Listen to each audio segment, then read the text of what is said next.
Halo semuanya, kembali lagi di Mata Astral dan kita masuk ke segmen kisah JW. Nah, seperti biasa di segmen ini aku akan menceritakan tentang pengalaman mistis aku gitu. Dan ini pengalamannya setelah aku kuliah. Nah, ceritanya singkatnya nih, aku mendapatkan pekerjaan.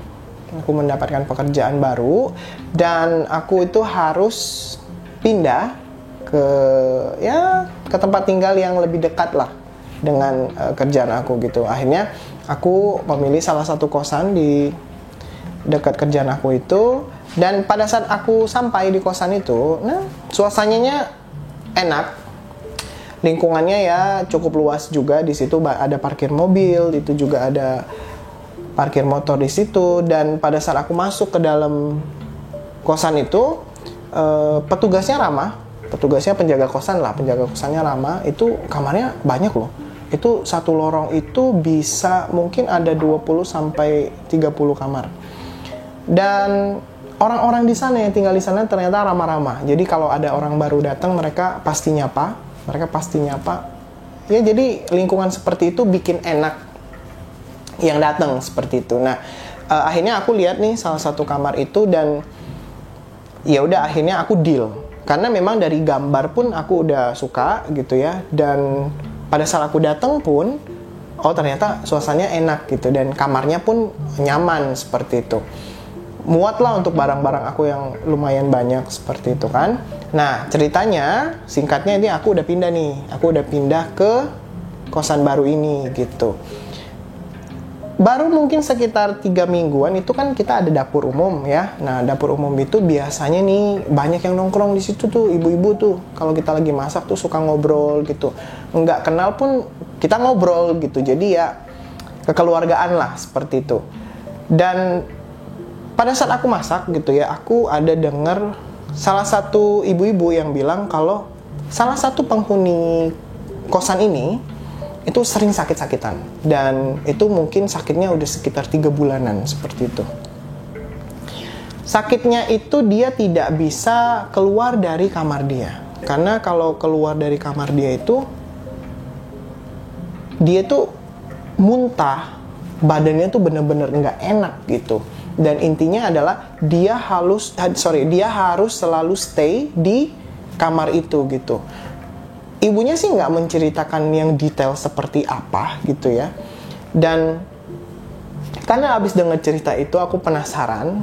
Malam itu aku mencoba jalan ke kamar dia. Kebetulan kamar dia itu ada di lorong ujung. Dan ini beda ya, nggak satu lorong sama aku. Pada saat aku jalan ternyata di sebelah kamar dia itu ada satu gudang kosong yang udah nggak pernah dipakai lagi. Dan pada saat aku ngelewatin kamar dia, mungkin seperti ini. Kayak kita ngelewatin kain yang halus seperti itu. Nah, kayak gitu. Jadi kayak ngerasa ada dinding energi seperti itu. Oke, setelah aku ngerasain, oke, kamar dia ini ada something wrong gitu. Jadi ada hal yang tidak beres gitu di kamar dia itu. Nah, nggak lama setelah itu, ibu-ibu yang biasanya masak di situ ternyata ada satu yang dekat sekali dengan si kakak itu namanya kita sebut aja Kasinta ya. Kasinta itu dia udah sakit kan udah lama banget, jadi dia nggak bisa keluar kamar. Jadi ibu itu yang biasa masakin buat dia. Dan kebetulan ada aku di situ, aku tanya, aku ikut ya bu ya gitu, pengen lihat juga gitu si kakaknya ini gitu. Sebenarnya aku pengen ngobrol, pengen apa? Ya kalau bisa aku pengen bantulah dia gitu. Dan pada saat sampai di kamar dia itu, pada saat dia buka pintu, memang ya aura muka dia tuh hitam sekali dan dia tuh kurus banget. Bener-bener kurus sekali. Pokoknya itu, sampai aku tuh kaget gitu.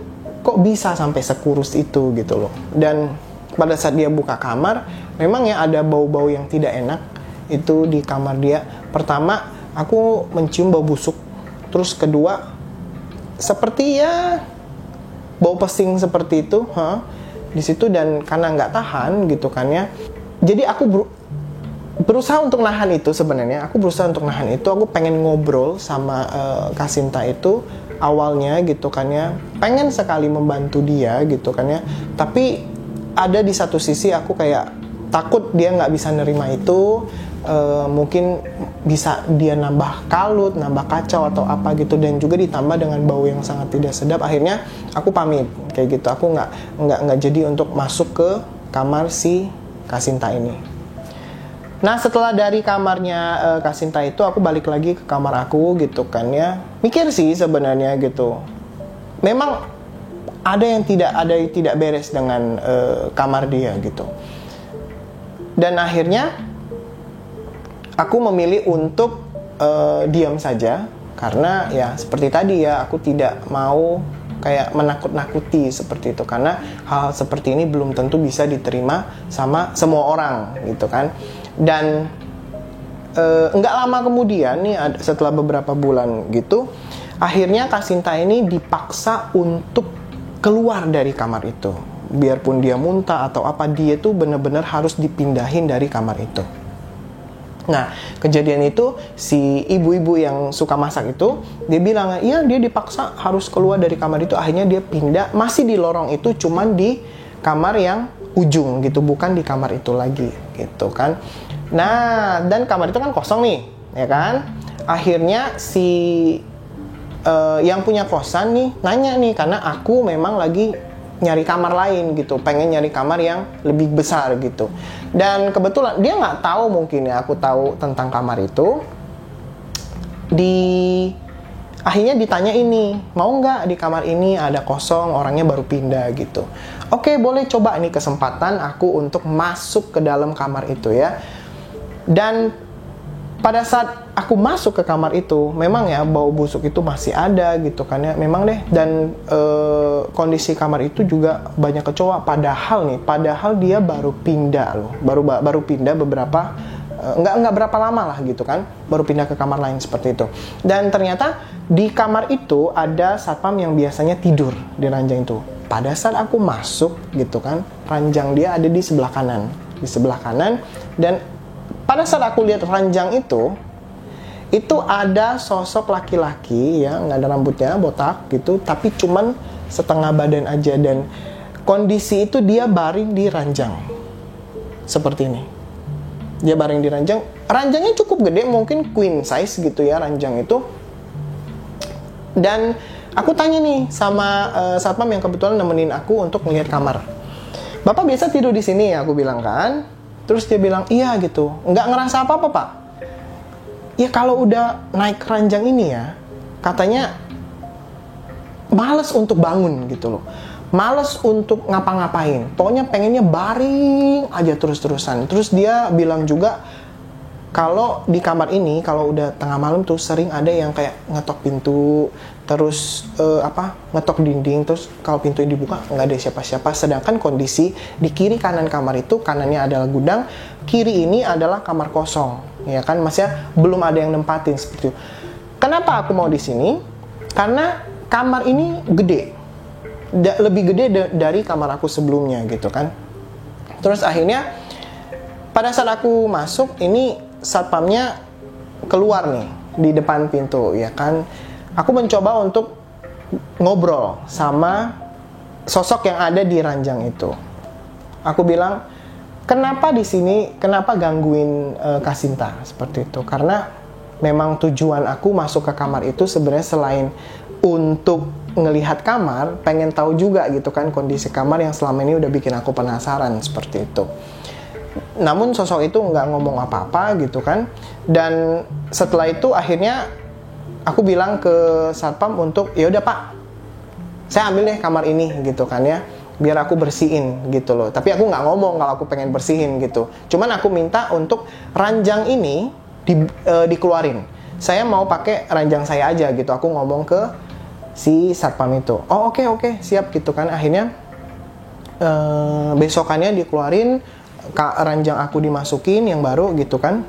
Ranjang yang kita sebut ranjang setan ini itu ada di kamar lama aku gitu. Nah setelah aku pindah, nggak berapa lama aku coba untuk nyamperin Kasinta. Dia udah kelihatan sehat, dia udah sering jalan-jalan kayak gitu kan. Ya kita ketemulah di dapur gitu, sering ngobrol, tapi tidak pernah ngobrol atau obrolan kita itu menuju ke masalah sakitnya dia gitu. Nah setelah beberapa lama gitu kan, ya lumayan kenal gitu, lewat gitu kan ya ke kamar dia. Kebetulan dia ada di depan kamar, akhirnya aku berhenti untuk ngobrol gitu. Aku ngajakin ngobrol sih sebenarnya karena aku penasaran, karena aku pengen tahu gitu. Kak kemarin sakit apa gitu kan. Terus si Kak Sintanya bilang, kamu percaya nggak dengan hal-hal mistis? Dia ngomong kayak gitu. Aku ingat banget pertanyaan itu. Oh, aku mau percaya gitu kan. Oh iya. Aku sih sekarang, kata Kak Sinta, aku sih sekarang udah lebih baik lah gitu, karena udah dibersihin gitu kan ya. Katanya udah sempet diruqyah gitu. Ternyata ada yang nakal katanya sama dia gitu. Terus Kak Sinta ini bilang kalau ada salah satu temennya yang ternyata suka sama dia, tapi karena Kak Sinta ini udah punya cowok, jadi nggak bisa gitu untuk sama si temennya ini. Jadi intinya teman Kak Sinta ini pengen dia ada di dalam kamar, pengen kayak dipenjarakan dia nggak suka kalau dia tuh sering ketemu sama orang kayak gitu. Intinya seperti itu.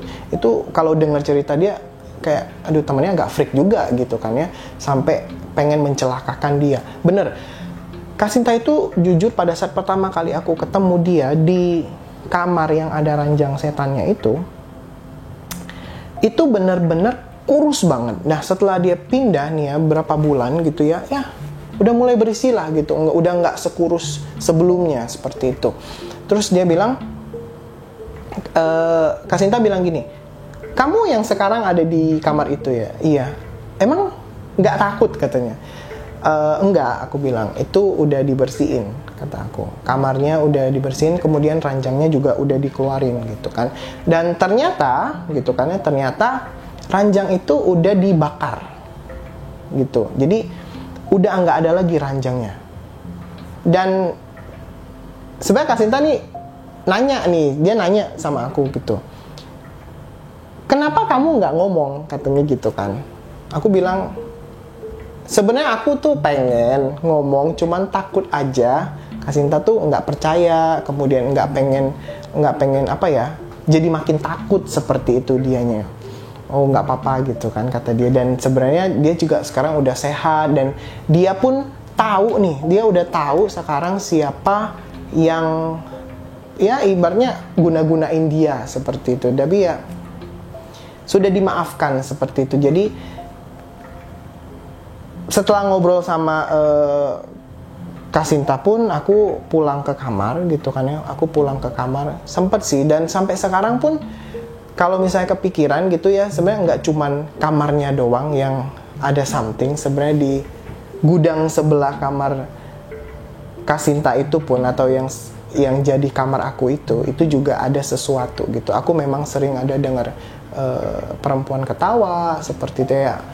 Itu beda ya, karena udah jam di atas jam 12 malam. Kemudian aku berusaha untuk tidak mengingat lagi masalah ranjang itu, karena itu adalah pengalaman pertama aku ngelihat ranjang yang ada sosoknya dengan bentuk seperti itu gitu. Dia bisa bikin orang itu untuk nggak pengen ngapa-ngapain, mager. Maksudnya kita sebagai manusia pun udah mageran, ya kan, sometimes gitu. Dan ditambah ada seperti itu. Dan Kak Sinta juga bilang, ini magernya beda ya, bukan kayak kita mager nggak pengen bangun pada saat bangun tidur seperti itu. Dan dia justru bilangnya pengen, ya udah gue nyamannya baring aja gitu, gue nggak pengen ngapa-ngapain seperti itu. Nah itu salah satu pengalaman yang menurut aku cukup menarik, karena itu pertama kalinya juga aku melihat hal-hal seperti itu. Dan semoga nggak ada lagi hal seperti itu. Dan untuk teman-teman nih ya, kita nggak tahu ya, mungkin omongan kita pernah nyakitin orang lain atau apa. Dan juga untuk teman-teman yang membenci seseorang, jangan sampai melakukan hal-hal yang merugikan atau bisa mencelakai orang lain gitu ya. Jangan lupa juga nih sebelum tidur ya, untuk teman-teman berdoa semoga ranjangnya nggak ada apa-apa. Dan semoga selalu dilindungi oleh Tuhan ya. Terima kasih sudah menyaksikan Mata Astral. Jangan lupa untuk support kita terus ya, subscribe. like dan share YouTube kita dan juga follow IG kita dan TikTok kita di Mata Astral. Sampai jumpa.